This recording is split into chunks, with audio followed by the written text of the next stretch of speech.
რუსთავი 2-ის ეთერში 6 საათიანი კურიერის დასრულებისთანავე ბილაინის გათამაშება იწყება. გათამაშებაში მონაწილეობის მიღება ბილაინის იმ აბონენტებს შეუძლიათ, რომელთაც 5 მაისიდან სპეციალურ ნომერზე გააგზავნეს უფასო SMS შეტყობინება.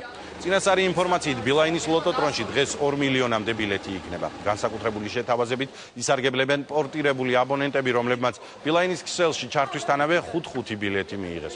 დღესვე გათამაშებაში პრიზებად მეხუთე სერიის 2 უმაღლესი BMW მარკის ავტომობილი და 3 საგზურია ორკვირიან კრუიში, რომელსაც თან $5,000 მოხვდება.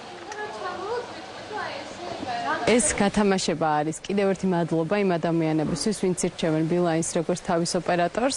მინდა აღვნიშნო, რომ მოგების შანსი აქვს ნებისმიერ ადამიანს, ვინც ერთი ბილეთი ან რამდენიმე ათეული ბილეთი შეავსო ამ პერიოდის განმავლობაში. განსაკუთრებული მოგების შანსი ჰქონდა ჩვენი პორტირებულ აბონენტებს, რომლებმაც მაისის შემდეგ პორტირებისას მიიღეს 5 ბილეთი. ასე რომ წარმატებას უსურვებ ყველას.